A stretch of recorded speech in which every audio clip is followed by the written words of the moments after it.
I struggle with obesity, but I noticed at some point that I was struggling deeper. In functional medicine, we don't manage symptoms. We want to go at the root of the issues. I have some mindsets of retaining stuff, not letting go.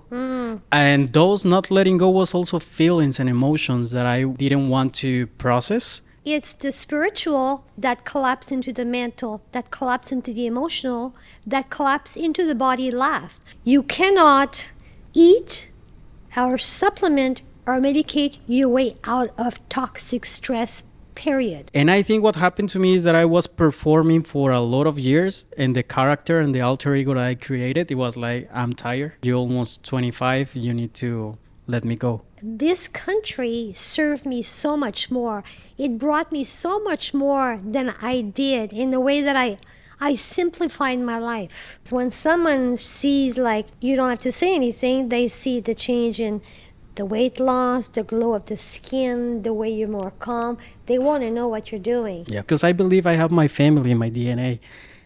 We do. Yeah. That you can't get rid of. I'm ready to experience the goodness of God, and the evidence is all around me.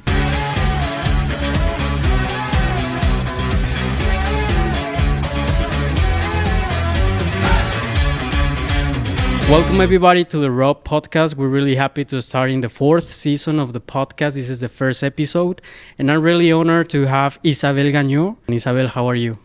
Hi, Diego. Thank you for inviting me. It's always a pleasure for me to talk about Los Cabos and lifestyle. Yeah, it's always great to go deeper and have this conversation. This podcast it was therapy for me at the beginning.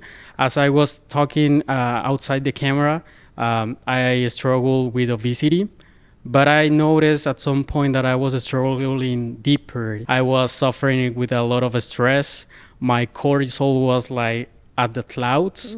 And then I noticed, maybe this isn't about diet and food. Maybe it goes deeper, and maybe it's because I'm not letting go the old structure what I functioned before. I was thinking yesterday, I want to invite someone that we can talk about wellness. You are a functional medicine certified health coach. Could you talk us a little bit more about that? Functional medicine is the root cause. So simply put, is conventional medicine will try and manage symptoms. They're very important for if there's an accident, like they save lives, operations. But if you go in for a cold, they're not too much into, they'll try to find, but there's not too much deep dive and you're prescribed something. In functional medicine, we don't manage symptoms. We want to go at the root of the issues. And it's the root of the issues. And you mentioned about your weight loss. It's not just physical. So, and I'll give you an example because it's funny. Early on in my career, I've been in private practice here in San Jose for the past, it'll be 18 years in February. And so I'm a Canadian at root, but I'm a Chollera de Corazon at heart.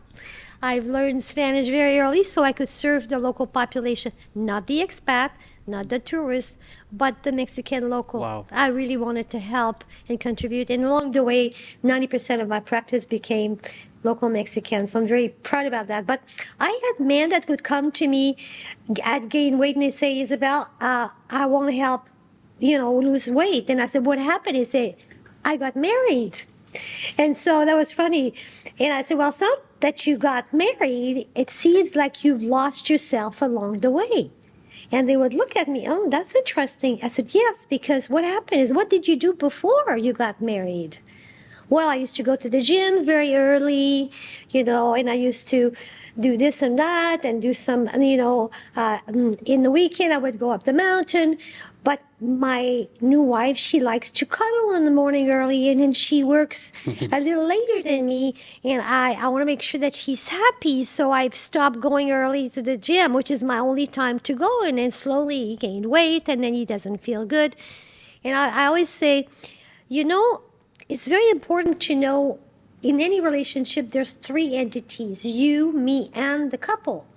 And so it's very important when you enter a relationship not to lose yourself in it, which means you want to make sure that you continue to do what serves you best as an individual.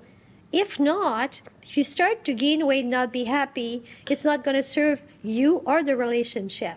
So it's very interesting to make sure that you see, not blaming the thing outside, but what you stopped doing that was good for you. And have conversation with your partner. So I just thought I'd mention that example because it was so common.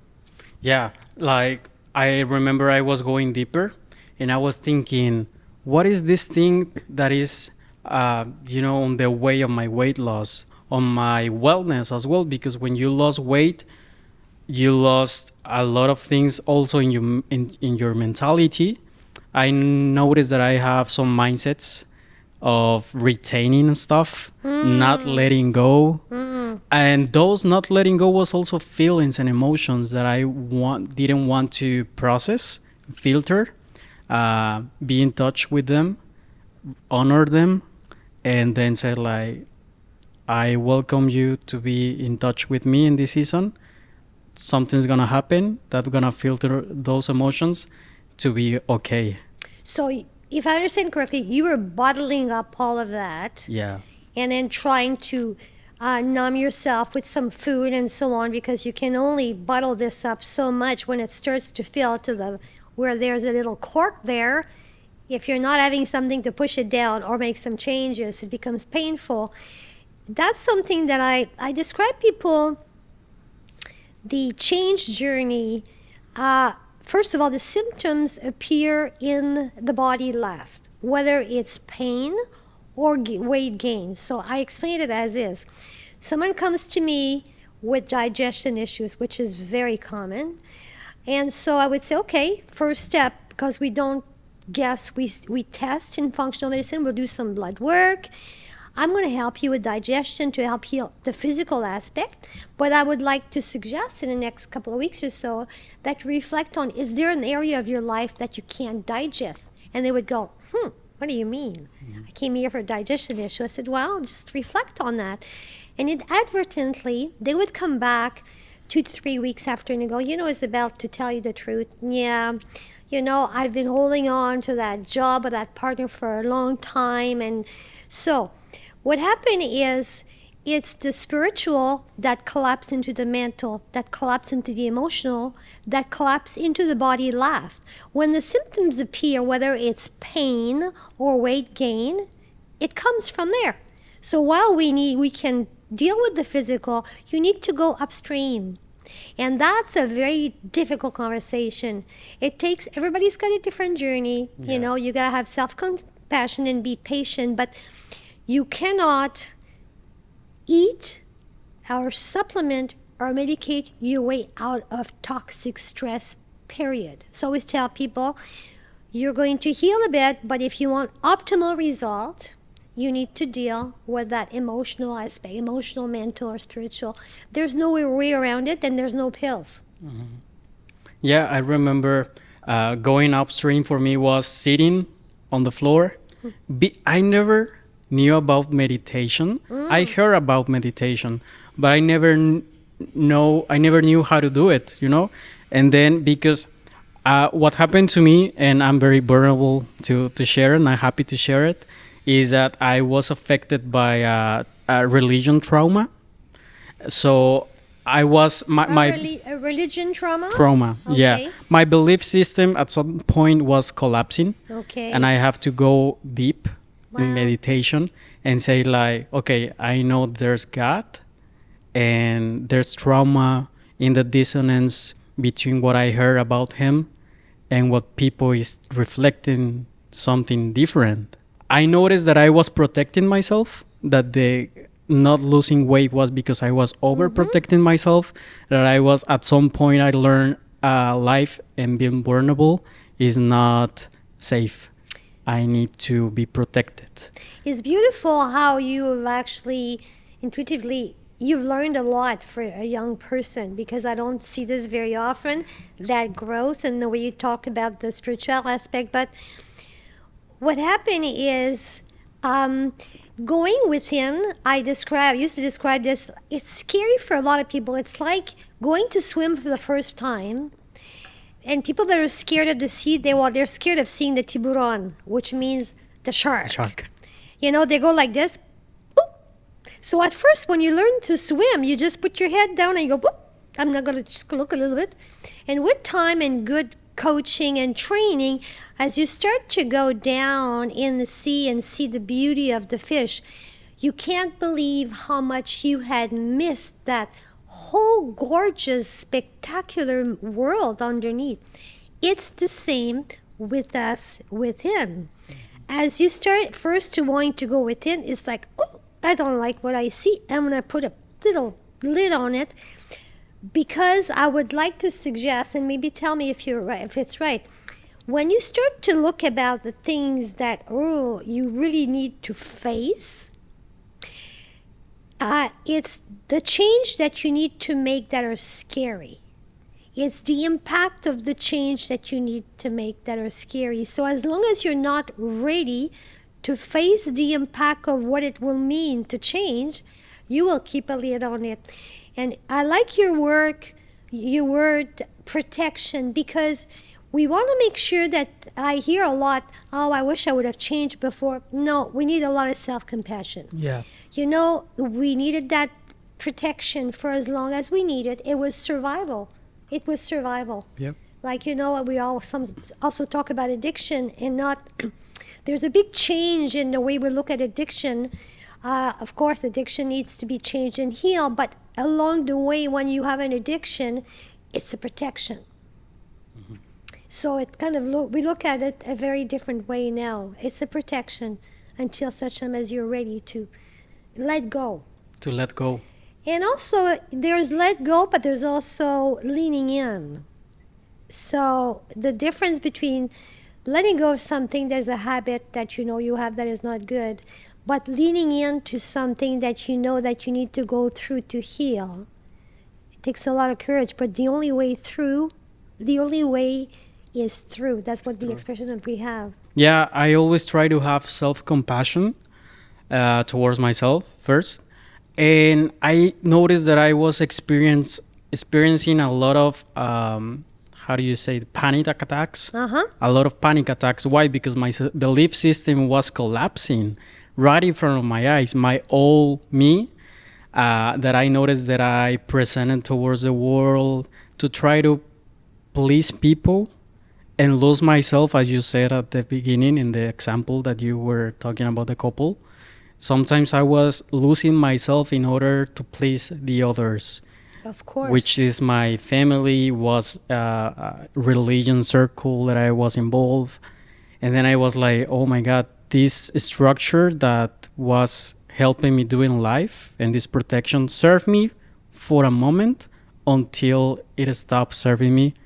And it was moment to change. That's why I went with it. It's called, we're conditioned from very young to live and act a certain way. Be a good little girl, but a good little boy. If you want to be loved, you want to be accepted, and you only can do this so long until it becomes so painful that you need to do something about it. So, and it's for most of us. There's a lot of ancestral karma that we've, I would say not acquired, but we've inherited from a lot of different, we could go up the line of, generations. And so you have to be conscious that it stops with me. It's about letting go of what doesn't serve me, that I was conditioned to, but it's not me. And it's about keeping some of the good that I inherited, right? It's not about letting go of everything, but to have the discernment to know the difference. And that's also a journey. But self-compassion, we need so much self-compassion because we're so hard on ourselves. Yeah, sometimes we didn't notice that we're being hard on ourselves. And there's nothing on the circles of shame that can help us getting out, because it's like a circle that you can get out because guilt doesn't help you. It's a vicious circle. Yes, a vicious circle. Yeah, and shame and guilt, these are their vibration, their energy, their feelings that serves nothing. Like, it's just a total waste of energy. But it's hard to shake that out because we all have, that shame and well, when you think about, as soon as we start to walk as baby, we're told no. don't touch this, don't do that, right? As soon as we start to walk. Before that, we're just like little living beings that are, in awe of everything.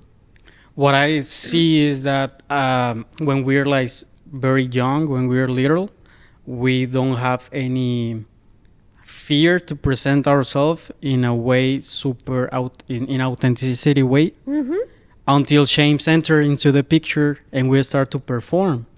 And I think what happened to me is that I was performing for a lot of years, and the character and the alter ego that I created, it was like, I'm tired. Right now I'm tired. You're almost 25. You need to let me go. It was interesting that so young, you were so young to be able to realize that. For me, when I moved to Los Cabos in 49, and I realized that I was meant to be here to practice my new career in a new country where I didn't know any people and I didn't know the language. That's kind of a challenge altogether, but I was really convinced. But what I mean is I came here with my ego of this, North American that will help a new country change their lifestyle. But what happened along the way is this country served me so much more. It brought me so much more than I did in the way that I simplified my life. I start to look at the glass half full, which is a very much a philosophy that the Mexican population here have.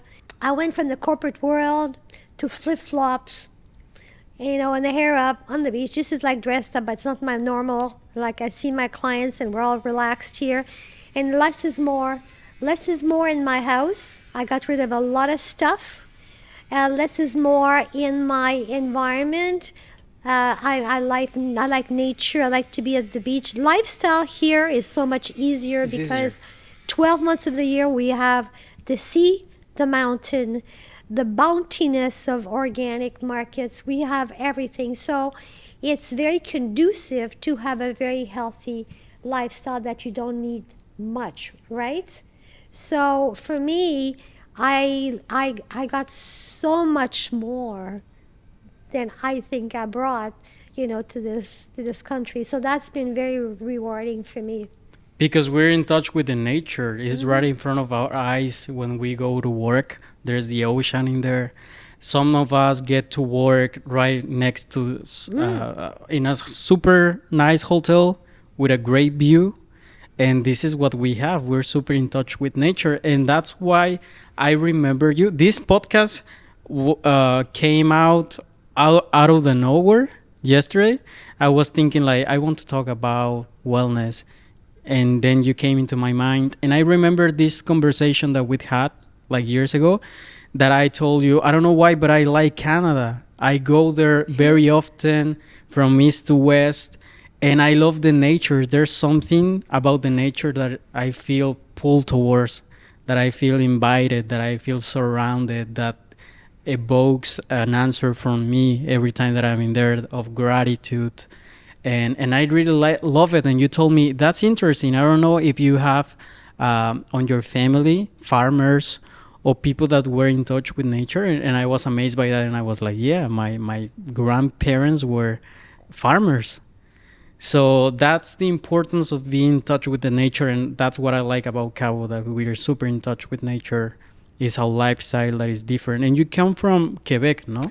Yes, I come from Quebec City, and I come from a family of 7, and my mom comes from a family of 16. And talking about ancestors, I realized only here, because here, when you can choose to have a simpler life and being more in touch and being curious about why am I attracted to this, and I realized that my attraction to the sea, because I live in Barrie, Ontario. We had a body of water, but I've never been attracted to swim as much as I've been here.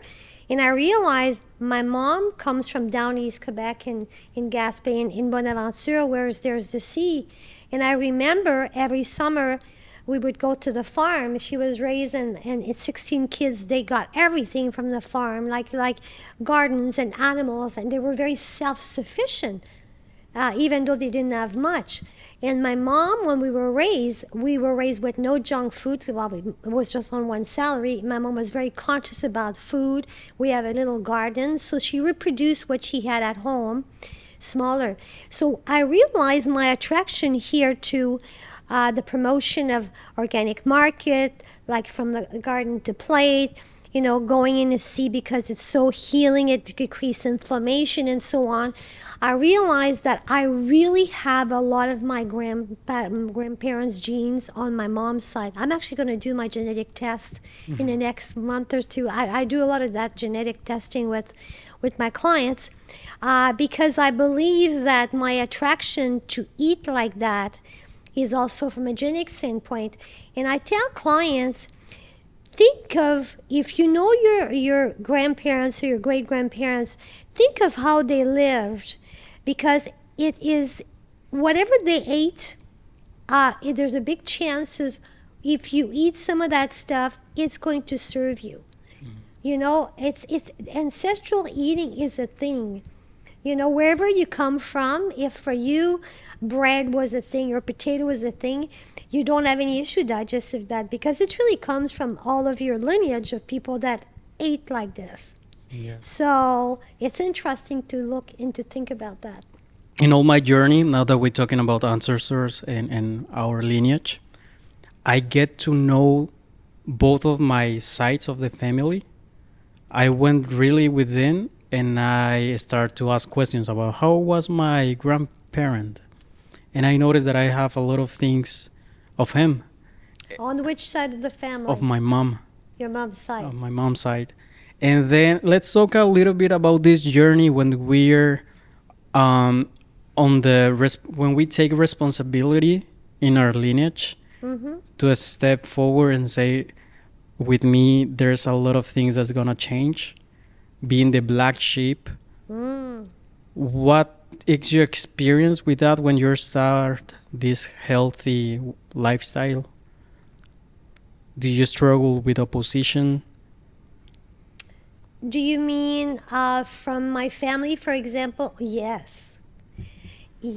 And I'm going to use that example, which I've never used publicly, and there's not going to be any names, but it's important to understand to what extreme there's pushing, and especially the pandemic. Unfortunately, what it does, it created very big, even bigger divisions between the pros and cons of vaccine and all that stuff.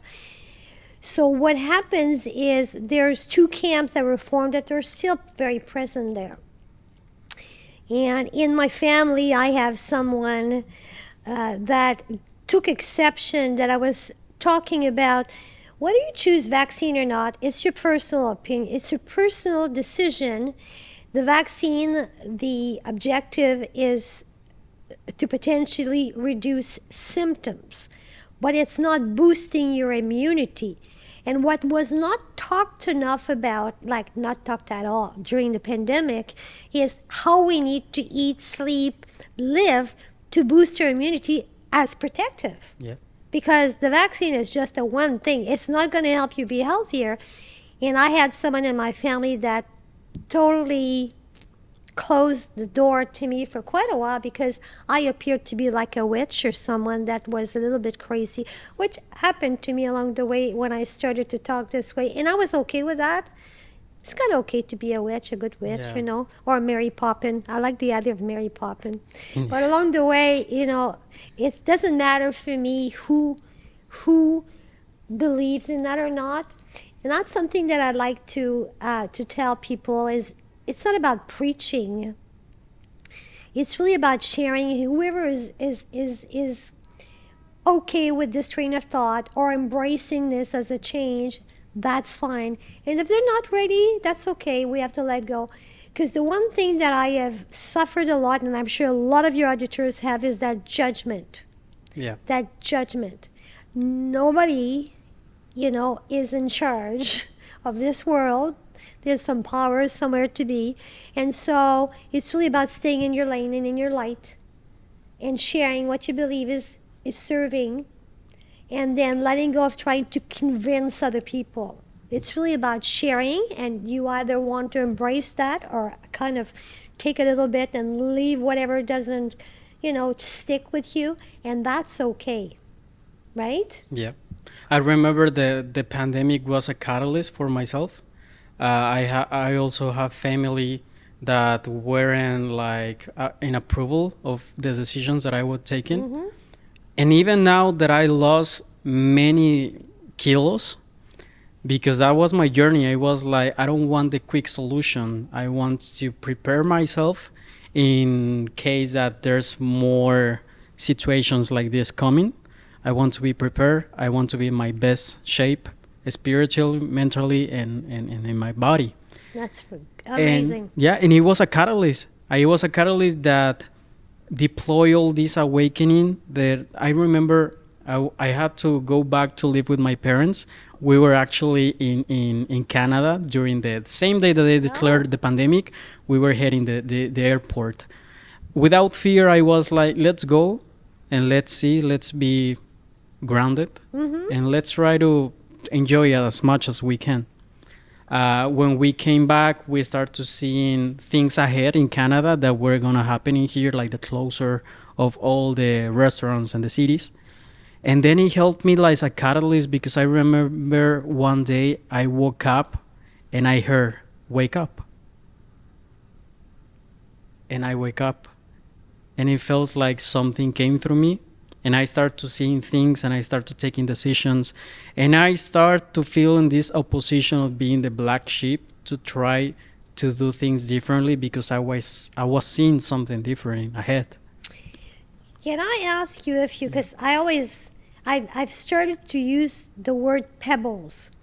When you start to look at things different, the things you look at it change. It's not the other way around. So when you start to look at something in a different way, the thing you're looking at changes because you look at it differently. So when you start to pivot on a different journey, the energy shifts, and it's like pebbles. You're going to have thoughts, you're going to come across an article, horoscope, whatever it is, a phrase somewhere that will be connected to that train of changes. And you're going to go sometimes, oh, this is so like, ooh. And it's not. It's very powerful. It's very energetic. So I call them, it puts pebbles of, to follow that train of change or so on. But I want to come back to the pandemic, because I have a question for you. So it was amazing that you took that opportunity to change and lose all that weight, which is awesome. You must be a big inspiration to young people like you. But I sense that you gain a sense of agency. And I like to use that word. You know what agency means? No. To have agency is like you have a feeling that you can make your own decision. You have the power.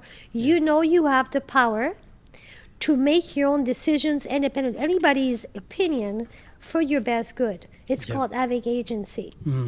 And that's a really cool place when you let go of other people's conditioning and opinion. It's a long journey. But when you start to have agency, and it's not about becoming higher than anybody or just here, and it's really a feeling that is very peaceful and very grounding and very silently powerful. Right? Do you feel that also is what happened? Yeah, I feel like change? I downloaded different concepts that are like helping my life to develop. One of them was creator of new experiences. I was creating for 10 years the same experiences as I was deteriorating my body, my mind, my spirit. And then I was like, what you said is kind of a funny, because right now in quantum physics, they're talking about the importance of the observer that changed what is happening. So I shift my energy inside, my perception, my belief system, and everything around me start to shift. I felt like one day I went to sleep, and when I woke up, I woke up in a different reality. And being the black sheep at first, now I'm seeing my mom. I have a great relationship with my mom. She lost 30 kilos. Wow. At the same time as you? No, later. So you're inspired. Yeah, I was like, Mom, because she's spiritual as well. We went to church, and I try to point towards that direction. And I was like, I'm going to tell you some bits of information that I'm seeing this new reality. Basically was what I told you before cameras, like I got tired of the density of the guilt, shame, Oh, of when you're rejecting stuff, when you're like complaining, that density that I saw from my family, because I believe I have my family in my DNA. we do. Yeah. That you can't get rid of. And something that wake me up about the DNA was, speaking about the vaccines, was targeting towards the DNA. And I was like, yeah, I like that, but I'm going to do it within. I'm going to do a repairment of my DNA. I don't know if you heard about this science that is talking about, let me remember, it's about the DNA when something happened, something traumatic happened, and it changed your DNA and you start to... Your imprint, yeah. Yeah. Well, actually, our genes, what happens, we're given a set of genes, and that is unique in the whole wide world.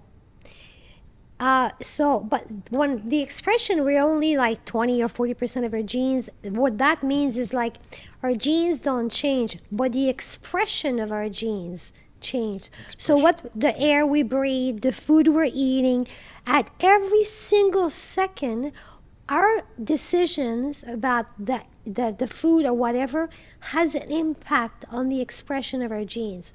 So if you've inherited genes that have, for example, predisposition of heart disease issues, and you don't really know, but you really have a heretic lifestyle of too much drinking, smoking, and so on. And so what happened is you have a heart attack, and you might decide, well, I know in my family, like everybody had like heart disease, so that's the reason why I have that event. And what happened is we have agency, we have a power over the expression of these genes. So this is a whole big shift right now that is coming with this whole issue of genetic testing, which I tell people one day, not too far down the road, everybody's going to have their blueprint, information, to see based on what we've inherited, how we can really focus on personalized nutrition, individualized supplementation, precision medicine for specific sets of genes we were given to have the best expression of it, so that we can actually prevent certain things and enhance our life. And that's it's root cause, really. It's the most logical way to go about. But without doing that, you can feel when you're doing something that is not serving you. You don't even have to do tests to know that, right? Yeah. It takes me out of my center. Yeah. It gave me a lot of stress. And I noticed right away. I was like, that's the old version that I let go. And I was pretty sure that I wanted to let go. And as epigenetics, what I was talking about, the expression of your genes. So I was talking with my mom. She was diabetic. She did remission of diabetes. Good. She had type B. She lost 30 kilos. Wow.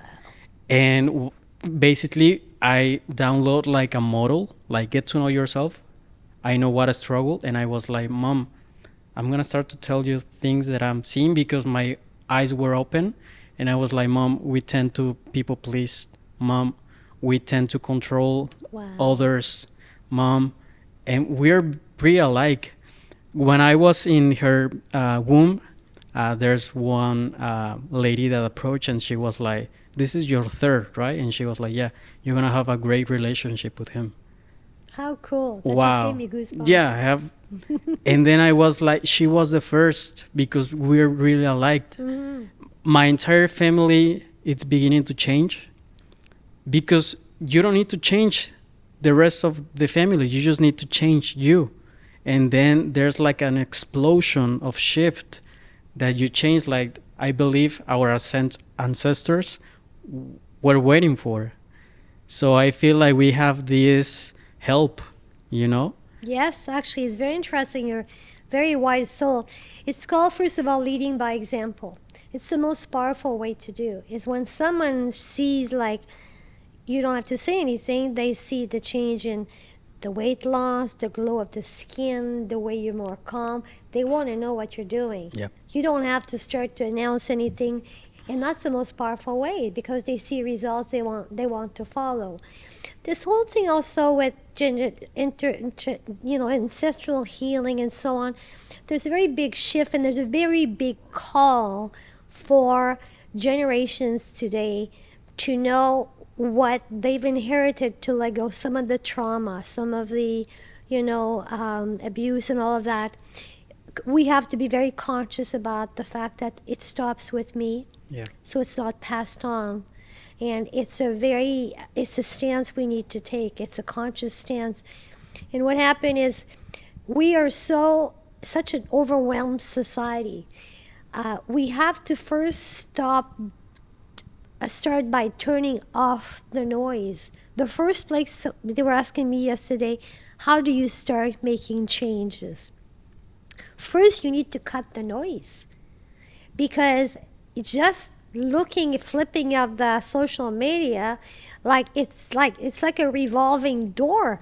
Like within 5 minutes, you can have total opposite, tips on the same thing, and you go, okay, is egg good or not? Or and it's like crazy. And so you have to turn off the noise, and you have to take an inventory of yourself. Like they were asking me questions yesterday about, food. We need to review how we buy food. We waste a lot of food all the time. We have really bad habits. Yeah. And I'm very comfortable saying that because at 67 in March, and having had 20 years of that business, I'm taking the opportunity and the right to say that. And so it's really about reviewing the practice that we have. Where do I buy my food and what the footprint? I've stopped buying cans, like very little cans, things that are in bags and in boxes, one ingredient food. I go to the local market, organic market, for 3 reasons. If I'm buying something that is grown locally, organically, I know it's going to serve me best. It's going to really serve my health. Secondly, I am supporting my community. And I'm a very big proponent of community, and even more now, because we have a call to change globally. We need to change. And we cannot control the outside circumstances. There's a lot of disasters right now, and it's pretty scary. But communities, we need to get back to communities in their real basic sense of the world. Be there for each other. So that's very important. And when I go to the organic market, it reminds me of probably way back after church when they used to gather on a church, porch, and they probably had like lemonade after that and a picnic. When I go to the organic market, it's a place on Saturday where a lot of us the same gather and we just talk about the week and what we did. And so it makes you feel good when you go back home. I do, because it's not just that I'm coming back with the food that is going to serve me all week, but also I was nourished by the relationships and the people that I saw, and feeling good that I've supported these farmers that work so hard. So it's a whole chain of events. So being nourished is not just the food that you put in your mouth. It's also the relationship and the energy that you exchange. So we have to talk about this. And I remember when I first met you, you talk about whole foods. That if you're gonna make a sauce, don't buy the sauce that is full of conservators and with a lot of ingredients that we can't even name. That you need to take the tomato, the onion, the salt, and those simple. I noticed that eating clean, it boosts your spirituality as well. And then you have this sense of wellness, of all the happiness and the well-being in all the areas. Even more powerful when you start to be involved in making a garden. So I'm very fortunate to be part of a local community garden. So there's a group of us, and we pay a fee monthly, which covers the cost of the seeds and so on. And we're very fortunate that Enrique from Los Tamarindos this year has allowed us to have a piece of his little land to do our It's amazing, garden. Los Tamarindos. I like. Oh, it's gorgeous. If you haven't been there, like, it's just phenomenal what they're doing. But it's amazing. It's about the journey. It's not about, people say, I can join when you have vegetables grown. I go, you're missing the point. You can go to the organic market. It's about, I'm taking that seeds and I'm going to do chirola, which I'm going to plant it, and it's going to make a baby. And then the baby, we're going to go and put it into the row. And then we're going to weed and we're going to water it and so on. And then when it's ready, I'm going to take a piece of that and it's going to go in my plate or cooking.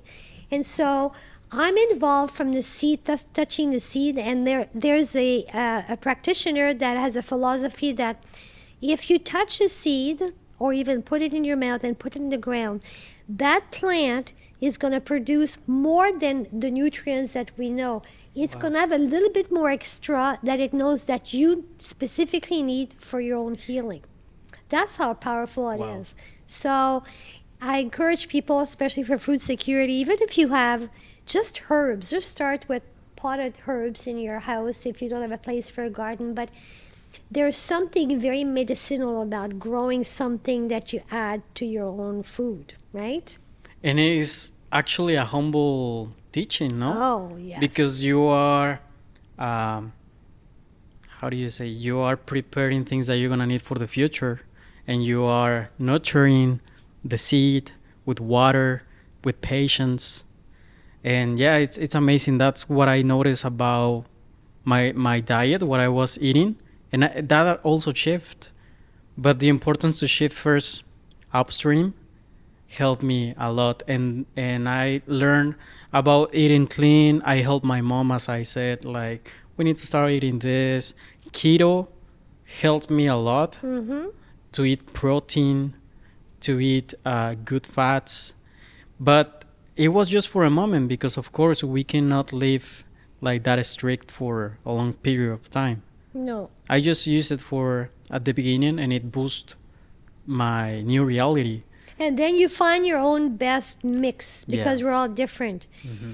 And so that's, it's also the era of saying, eat keto and everybody's going to eat this way and it's going to work. We're all very individual. Mm-hmm. So it's about finding your own way. But I want to come back to what you said about, when you start to be conscious and you eat better. Once you're there, because it's a journey with no end, there's an openness to connect with nature in a way that is very cool. You start to notice how the insect act on the flower. I know when I'm in the garden, I sometimes think, the sunflower never questioned if it should open. We have a lot of sunflowers. It just does. The sun never questions if it should come up one day or not. It does. So it helps to put this into your own life, Why should I question if I should be walking or not, or if that you don't question if you should be breathing or not. So it's about integrating in our lives these good automatic habits that really serve us best, right? Yeah. But when you think about the parallel with nature has a lot to teach us. Yeah. It evokes a response from us. That's what I was telling. Like when I went to Banff, for example, in Canada, I didn't went on the summer when the lake is blue. No. I went in the winter. Oh, what is frozen? It's amazing. It's amazing. I saw the mountains. I saw the snow, the trees. And it teaches you a lot about seasons. Mm-hmm. There's seasons for everything. The winter has a powerful meaning. Yes. Everything. Dormancy. Yeah. Everything has to die in order to be born again. Yes. In order to see those greens again. And it's amazing. It has taught me a lot of things. In here as well, in Cabo, the nature, whenever I go out to see the whales, for example, we cannot intervene in their behavior. If they want to jump and do a spectacle, it's up to them. So I really like being like out of control in the nature and let the nature just manifest as they want. You said something that is very interesting that I never really thought about it this way, but we're the only beings that question if we should do something or not. You know, the animals, like, you know, they don't question if you should go and kill that Instinct. to eat, you know, and so that thinking too much is something that, like, I call this spinning. When you like in your head about something, you've done something wrong, and you go like an hour or two of beating yourself up, and you know. So we are this insistent way of overthinking so much, you know, and that's why I say, well, if you want to start any changes in healing, you need to cut the noise of a lot of things that stimulates your brain to overthink. Yeah. It's like you said that, you know, you were so fed up with the shame and the blame, like, you know, it became so exhausting for you. And that's when the change happens, when you're tired enough. It's like, what's the story about? It's either the pain of change or the pain of being the same, staying the same. I always tell people, choose your pain. It's going to be painful one way or the other, right? So when you're at the point where the pain of not changing is more painful, that's when you want to take the first step. And I like your idea of the small changes. Like, you know, for me, my philosophy in my practice and in life is it's the small, mini changes that are maintained and sustained that over time create outstanding results. So, for example, let's say you want to lose 10 kilos, and I have people that say, I want to lose this in 2 months. And I go, well, you may be going to have to see someone else, unless you're really focused on doing everything 100%, which is very hard. And I said, but if you give me just 1 kilo, if you lose just 1 kilo a month, it might not seem like a lot. But after 10 months of 1 kilo, it's 10 kilos. Mm-hmm. And that's 10 kilos that have been lost slowly, Consistently. Consistently, in an enjoyable way. I'm going to use that word. It's very important to lose your journey, because if it's too restrictive, what you have in mind is, I can't wait to be finished that diet so I can go back to the way I used to be. Mm-hmm. So really, slow and steady wins the race, right? And I noticed that there's mindsets that help you to empower those habits. That one mindset that I noticed about me, that when I was obese, is that I want to retain everything. And because I grew up in a very poor situation, when I grew up, I didn't make this transition. And I have to say that to myself, like, you're abundant now. Like, once you see a buffet, because I was going to events to record videos, and when I see like the abundance of food, I was like, I need to eat of everything. Right. And then I changed my mindset, and I was like, Diego, you're already abundant. So if you see a lot, that's good, but you don't have to retain all of it. For you, it was a default mode based on how, you know, the lack when you were young. And it's interesting because we all have default mode. For example, one that comes to mind is things are going so well. When is the other shoe going to fall? Like, it's too good now. Something's going to happen. For me, that was a default mode. Yep. That's something that I had to fight all my life. And so it's called culling it. When it happens, because default modes you'll have most of your life, what happens is you don't react to it like you used to. When it happens, the thought happens there, but then you go, I know where it's coming from. I'm going to let go of that. This is not, I'm fine now. I'm safe now. This is today. Today is good. So it's really about not thinking that you're going to get rid of these default modes that were very ingrained in you. It's about learning to call them, to know what they are, recognize, and you can gently let them go. Mm-hmm. And the outcome is amazing, because right now my mom experienced the same. We shift into a overprotective state of being, overreactive. It was so easy to be out of our center. And then there's so much peace that I've been enjoying It's a lot of of peace because I was used to react for everything, trying to please everyone. Like I was in defensive mode, and now I'm in resting mode. But do you realize that came from fear? Yeah, of lack. Fear of also not being left. Fear of not Yeah. being loved. Hmm. You know, you're feeding that thing because you want to make sure that you are good enough and nice enough that you're going to continue to be accepted and loved. There's only two energy in the world.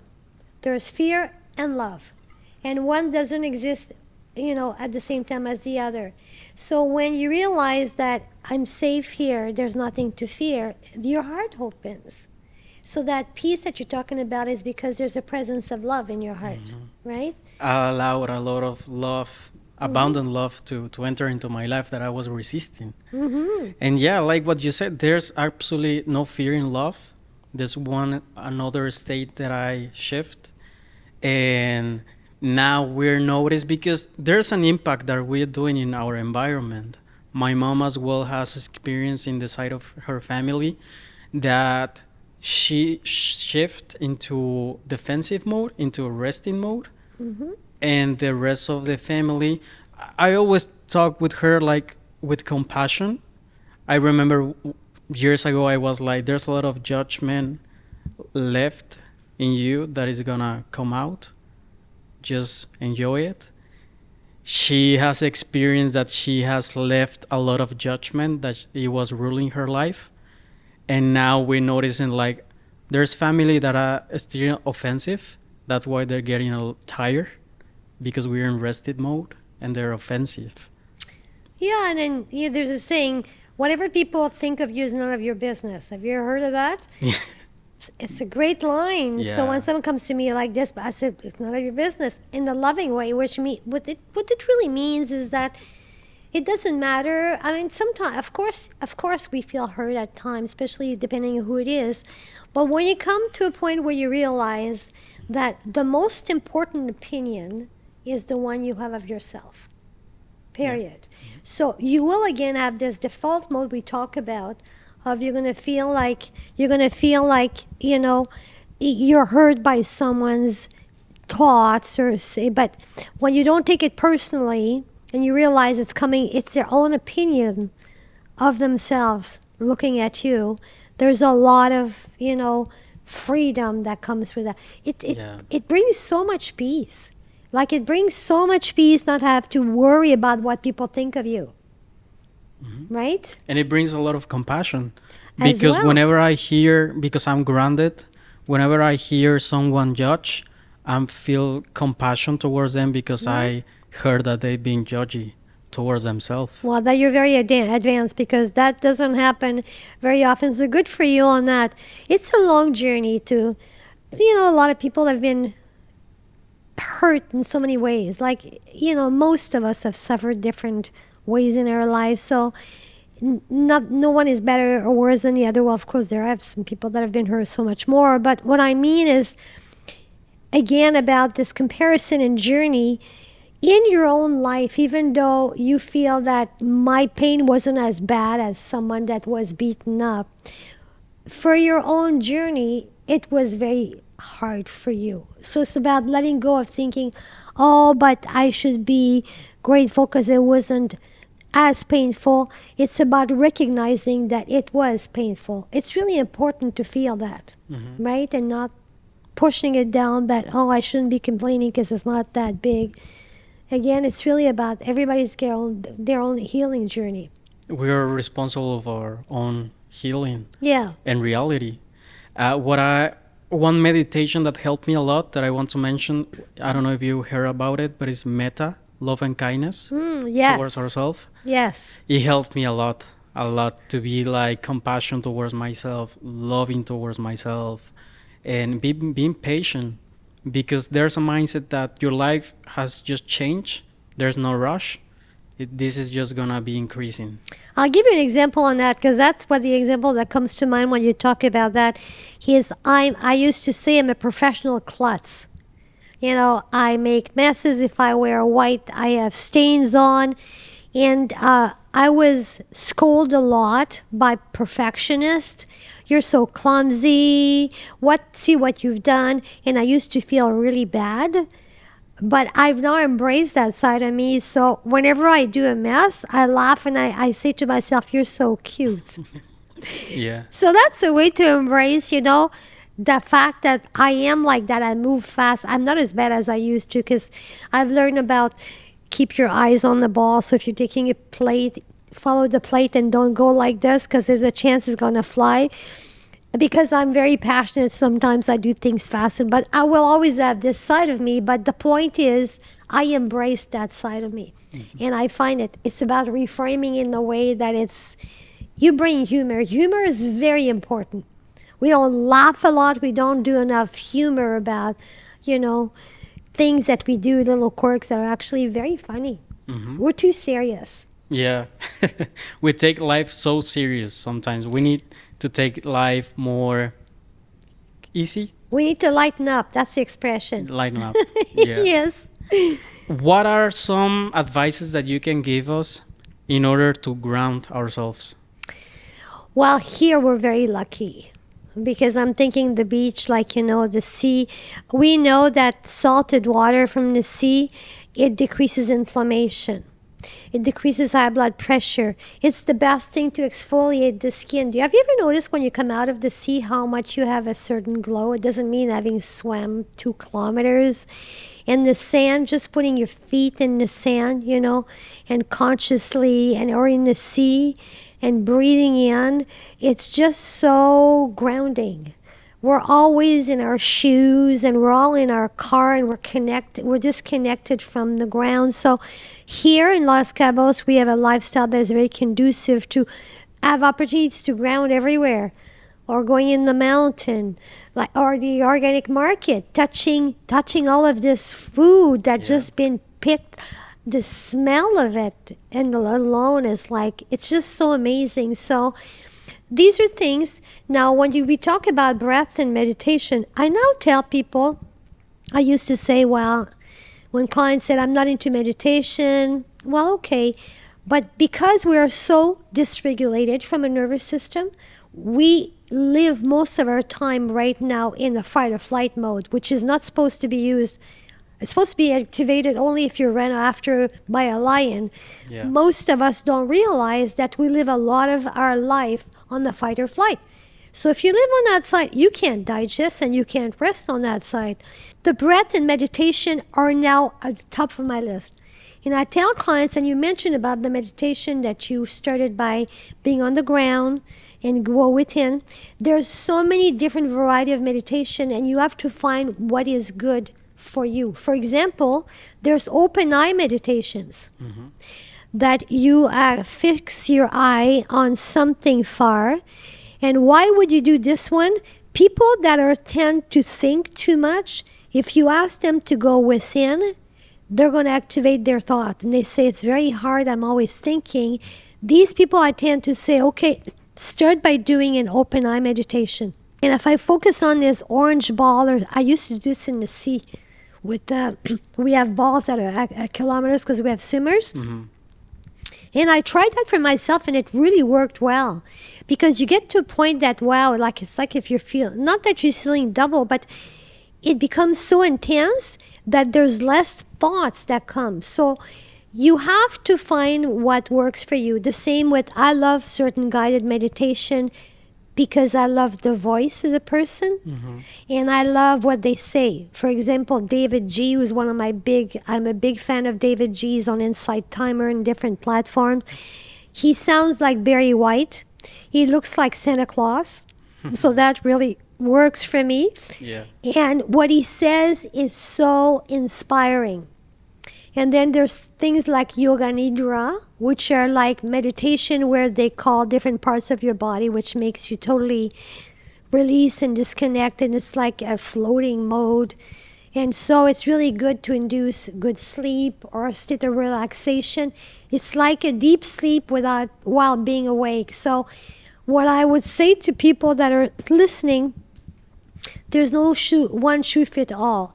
You have to try different ones to find your best one. But what is non-negotiable is not to not do it. I tell my clients, I don't care if you do it for 5 minutes, go through this one, that one. The main thing is we have to do it. We have to self-regulate, and we have to reset our nervous system. So taking the break and going within, this is so important. The breath, there's all kinds of different exercise to do based on what you need. One that I always use for most people, if during the day you feel the stress coming on, you do the 4-7-8 breaths. So 4, inspire, holding for whatever amount you can. And it's the exhale, on the exhale, very, very, very slow, like if you're exhaling through a popote, through a straw, which will slow down the exhale.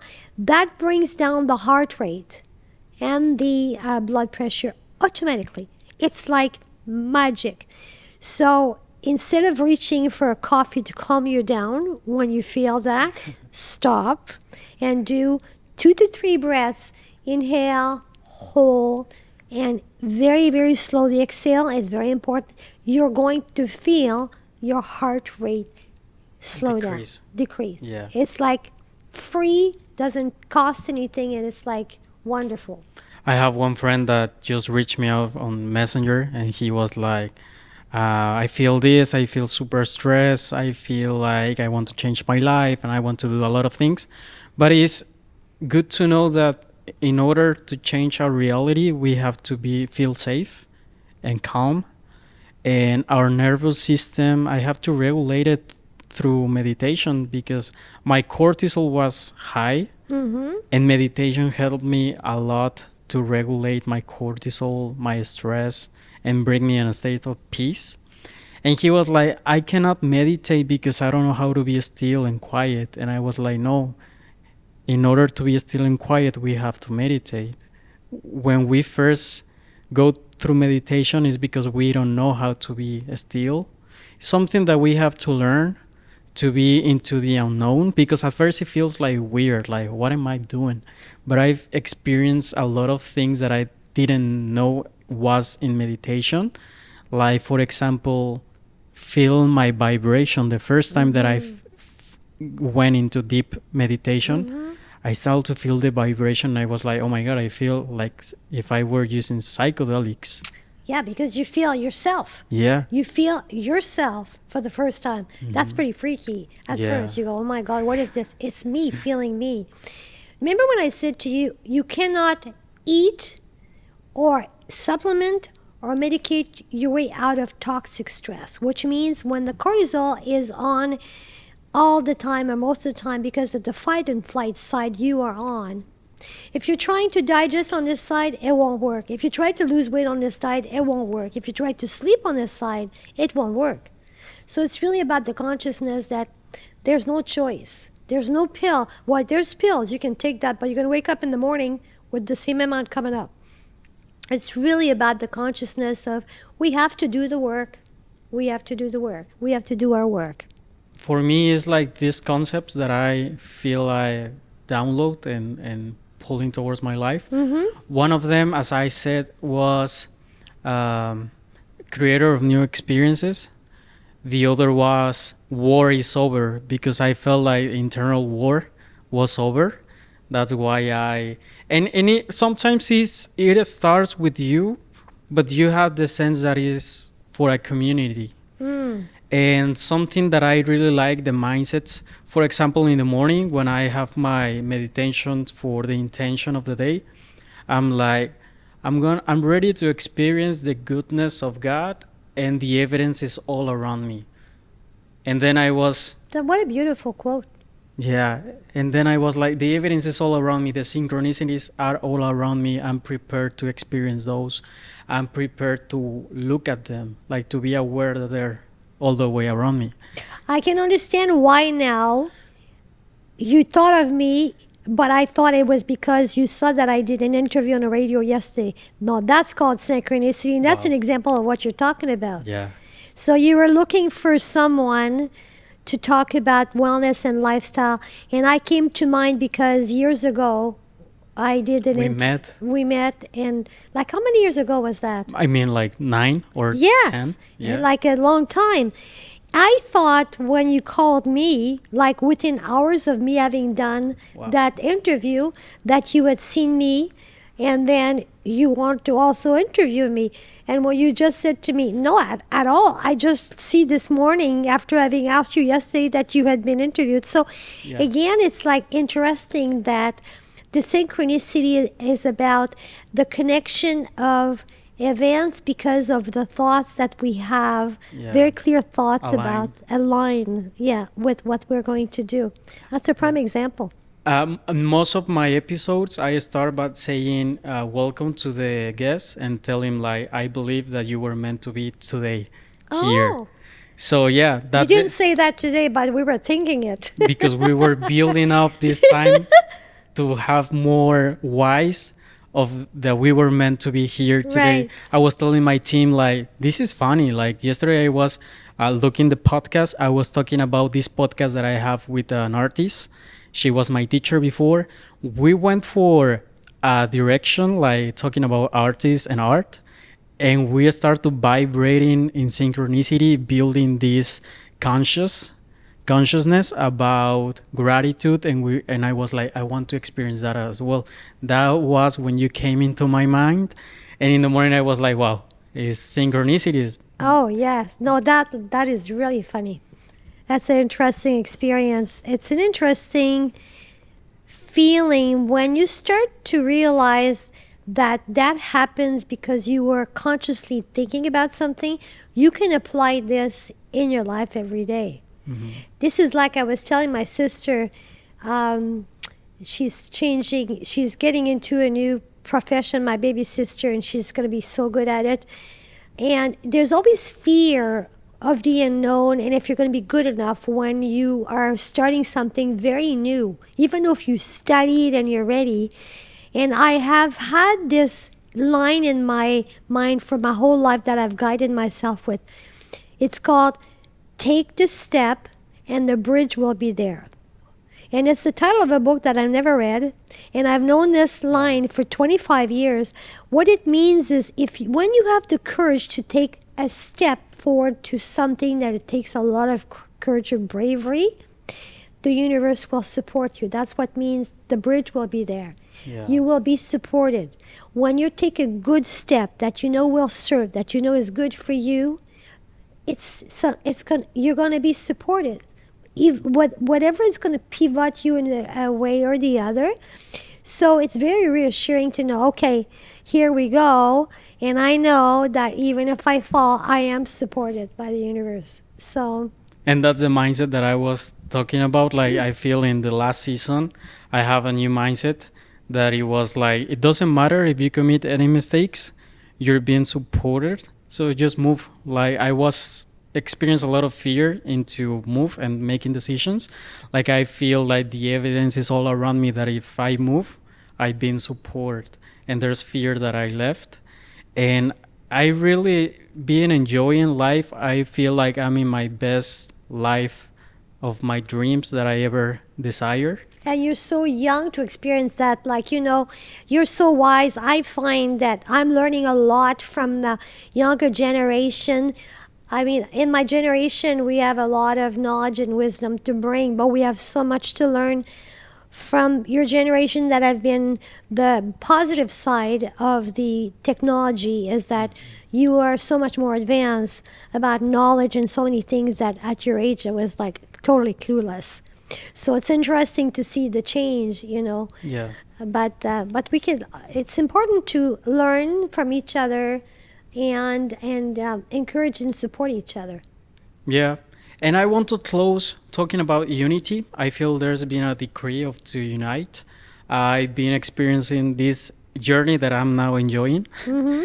That is, my background is spirituality in hand with religion. Mm-hmm. And then I got like the offer to go out of religion, get to know different areas, combine it with my profession, because I saw that there was like unitness that was coming. Unity. So let's talk about unity. I feel like there's been this awakening of the human conscious that we are growing up. I had this feeling that every time that I know something or understand something, I have to go and talk. And then I have this mindset like, no, I'm going to use you just to show what I'm doing. Right. Wow, Right. like just being an example for them to know. Lead by example. Yeah. You know, for me, when I think about unity, I talk about community early on, and that's where I come back to. So people think, listening to what we're talking about, what you're talking about, because their journey of healing and consciousness is so long, or they're not there yet, it's important not. I like to talk about basics. And for me, community is a great place to start, because, and choose your tribe. Like for me, I have different tribes right now of friends. I have my community garden tribe. I've got my Zumba tribe. I've got my girlfriends. And they all serve a common purpose. Is like we have a lot of commonality or a core goal or focus. And I believe in its community first, getting back to the basics and having good relationships where we come together with the same values and so on. That will help us to get to what you're talking about, the optimal unity and transcendence. But that's a jargon for a lot of people right now. So for me, I always think of what's my bottom line. You learn that with time and age, believe me, and a lot of mistakes. So what's my bottom line? If my bottom line is love and, you know, unity at the pure sense and unconditional, we're very far from there. So what's the first step? Is really coming back to community at a core. Yeah. What that is, does it really mean? And of course, I can't help but thinking about the blue zones. Do you know what the blue zones are? No. Oh, you need to read about that. Mm-hmm. So blue zones in the world, there's a lot of talk about that, and Dan Buttner has done a lot of research and he's written a lot of book on it. And the blue zones are different pockets of people. There's some in Italy, there's some in Greece, and so on, that have lived. There's the most concentration of people that have lived 100 years old. They have a lot in common, the obvious. Okay, they have their own garden, their animals are organic, you know, they walk, you know, and they continue to exercise. But what they have in common is they live in their house until they pass. What they do is they usually meet at the church center every day to either have a little coffee or a glass of wine or play card or play pétanque, depending on where they are in the world. That is a very important part of their longevity. They feel part of a community at a very deep sense of the word. And what happens is if someone doesn't show up, they go to their house to check in on them, right? So that's an example. And when they've interviewed these people, aside from the obvious, what was their number one, reason for living longer? It's letting go of this fussy, not holding grudges, humor, thinking light, not taking life too seriously. All the things we've talked about, they've practiced this, but also a supportive sense of community, where they're part of that, a sense of belonging. So that's why for me, when you talk about unity, the first step is we need to come together and rebuild communities where we really feel that we are heard, we are seen, and we feel that we belong to. Because a part of our mental health issues in the world is there's a lot of solitude. People feel alone in a group. People feel lonely even if when they're in a room with some people. Yeah. That deep sense of feeling alone, not belonging, not feeling supported, not feeling safe, whatever that resonates for you. So for me, I'm just going to sing the word community because it's going to bring to unity. Communities will bring us to unity. Going back to the basics. To the basics. And realizing that we have more in common than we know. Oh, we're all a mirror of each other, whether we like it or not. Whenever I don't like someone do something, I've done that. I've got that in me. Yeah. Otherwise, I wouldn't be able to recognize it. So, that also is very humbling. Yeah. So, Isabelle, it's been a pleasure to have you here. I realize that we have more in common, even we haven't been like on many conversations before. And even like with 50 years of difference, like, it's an interesting, it's a great example of, it doesn't matter what stage and age you are, when you're connected by a common either goal, objective, or basic values, or a need to share, to serve, which you have as a young person. You have my deep need to share with a purpose to serve. So if you look at my Instagram, even if you see my face, there's always a story behind that picture that is meant to inspire, to serve. Yeah. And so you have that in you. So I feel very privileged and grateful that you've invited me to share and speak today. And so whenever you want to share some more and there's room, I would love to come back. Thank you so much. And I highly recommend, if you want to have a new sense of life and have like inspiration, search for Isabelle Gagnon on Instagram. Yesterday I was looking through your feed and I saw that you were talking about a coffee that even tastes better than before.